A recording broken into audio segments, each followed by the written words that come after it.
तीन बहनों की लालची भाभी।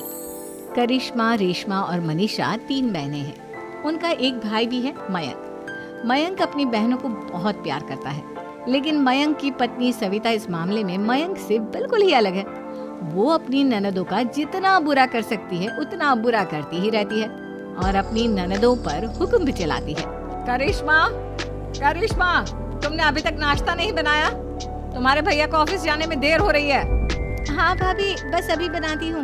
करिश्मा, तुम ये ढीलापन छोड़ दो। कल को पराये घर जाना है। वहाँ अगर तुम इस तरह से काम करोगी तो लोग क्या कहेंगे कि माँ ने और भाभी ने कुछ सिखाया नहीं। और तुम्हारी दोनों बहनें कहाँ हैं? रेशमा मार्केट गई है और मनीषा सो रही है। क्या? सुबह के 8 बज रहे हैं और ये महारानी अभी भी सो रही है? ये कहते हुए सविता अपनी सास दुर्गा देवी के पास जाती है। माँ जी, देख रही हो अपनी बेटियों के तौर तरीके? क्या हुआ बहू, सुबह सुबह क्या कर दिया मेरी बेटियों ने? अरे एक तो अभी अभी उठकर किचन में गई है, दूसरी सुबह सुबह बाहर चली गई और तीसरी अभी तक सो रही है। क्या करूं मैं इन तीनों का, मैं तो परेशान हो गई हूँ। जा जाकर उठा उसे और रेशमा से मैं बात करती हूँ। सविता सीधा मनीषा के कमरे में जाती है और उससे कहती है, महारानी जल्दी उठो, सूरज सर पर आ गया है।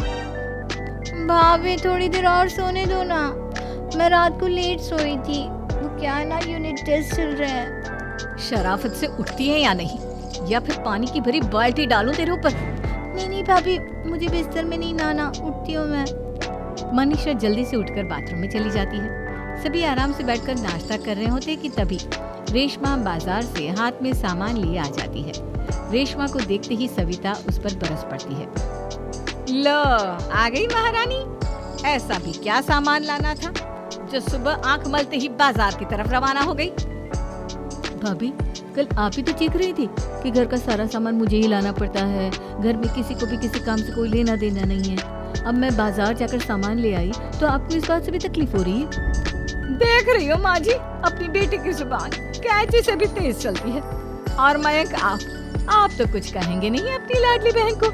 रेशमा, अपनी भाभी से ऐसे बात नहीं करते। चलो माफी मांगो। भैया, मैं क्यों माफी मांगू? आप भाभी से बोलिए ना कि हम पर कम हुक्म चलाया करे। हम इस घर की बेटियां हैं और आपकी पत्नी की ननद है, नौकरानी नहीं। लो कर लो बात। इनकी भलाई के लिए कुछ भी बोलो तो इन्हें बुरा लग जाता है। इस घर में यही इज्जत है मेरी। देख लो माँ जी, आपकी बेटी किस लहजे में मुझसे बात कर रही है। सविता वहाँ से चली जाती है। मयंक को बहुत गुस्सा आता है, वो भी वहाँ से चला जाता है। फिर करिश्मा रेशमा को समझाती है। रेशमा, तुम्हें भाभी से माफी मांग लेनी चाहिए थी ना। लेकिन दीदी, मैंने कुछ किया ही नहीं, तो मैं माफी क्यों मांगू? हाँ करिश्मा दीदी, रेशमा दीदी जैसे ही घर में आई भाभी ही उन पर चिल्ला रही थी। हाँ, मैं मानती हूँ कि गलती भाभी की थी।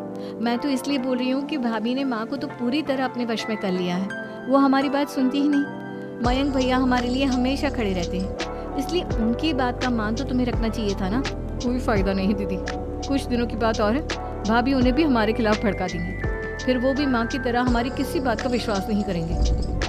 इसी तरह सविता अपनी तीनों ननदों को किसी न किसी बात पर परेशान करती रहती थी। एक दिन मयंक अपनी तीनों बहनों के लिए गिफ्ट लाया। करिश्मा, ये तुम्हारे लिए हार का सेट। रेशमा, तुम्हारे लिए सुंदर सी ड्रेस। और मनीषा, तुम्हें किताबें पसंद है ना, तुम्हारे लिए किताबें लाया हूँ। थैंक यू भैया। थैंक यू भैया। थैंक यू भैया। करिश्मा, तुम्हारा नेकलेस कितना सुंदर है। ये भैया कहाँ से ले आए होंगे? मैंने भैया को 3 दिन पहले फोन पर ये डिजाइन दिखाया था और आज भैया ये ले आए। सविता तो अपनी ननदों के गिफ्ट्स देखकर जल गई और करिश्मा का नेकलेस तो उसे भी बहुत पसंद आया था। अपनी बहनों के लिए कितना अच्छा नेकलेस लेकर आए हैं, मुझे कभी कोई गिफ्ट नहीं दिया।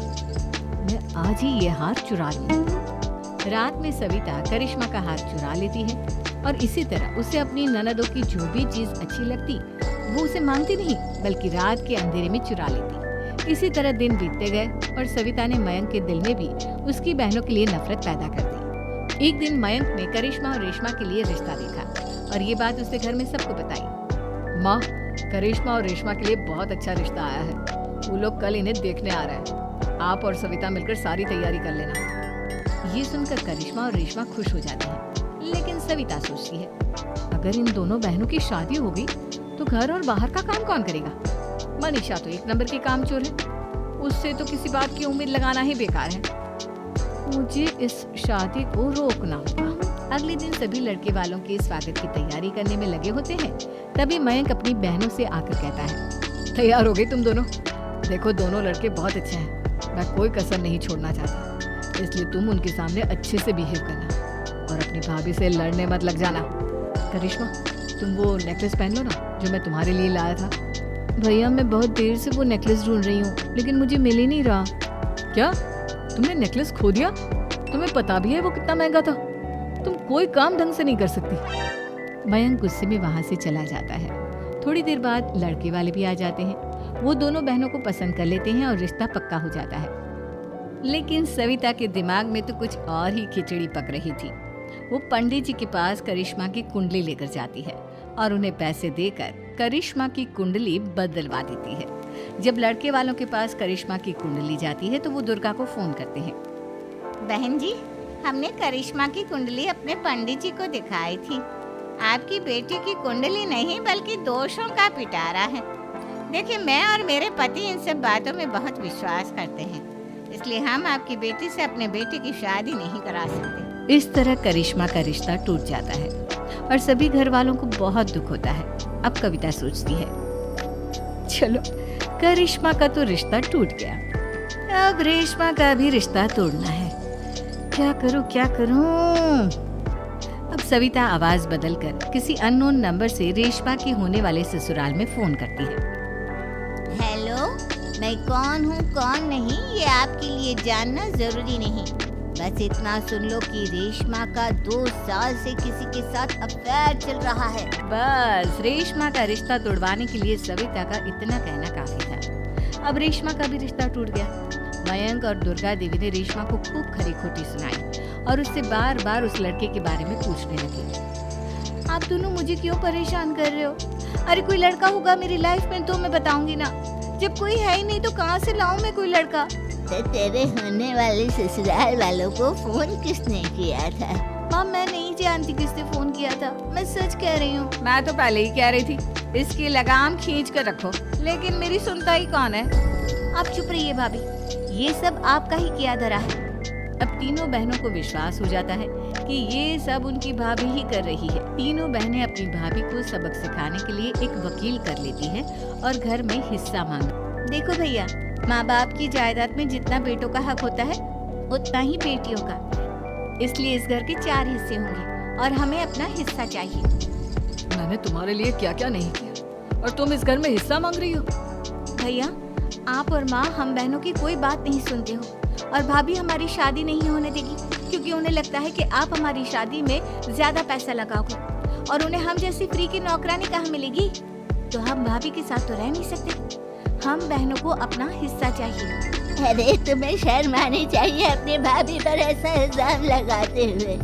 वो तुम्हारे बारे में कितना सोचती है। हाँ माँ, भाभी हमारे बारे में बहुत सोचती है। दिन रात बस यही सोचती रहती है कि किस तरह से अपनी तीनों ननदों को परेशान करूं और कभी मुझे पढ़ने भी नहीं देती। दोनों बहनों का रिश्ता भी तो इन्होंने ही तोड़वाया है और रात में हमारे कमरे में आकर हमारी चीजें भी चुराती हैं। इसी तरह सविता की तीनों ननदें अपनी बात पर अड़ी रही।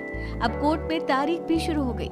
जब सविता को लगा कि उसकी तीनों ननद इतनी आसानी से नहीं मानने वाली, तो उसने अपने पति और सास को सारी सच्चाई बता दी और अपनी तीनों ननद से माफी मांगी। मयंक और दुर्गा को भी अपनी गलती का एहसास हो गया। अब सविता खुद करिश्मा और रेशमा के लिए अच्छा रिश्ता ढूंढती है और उनकी शादी करवाती है।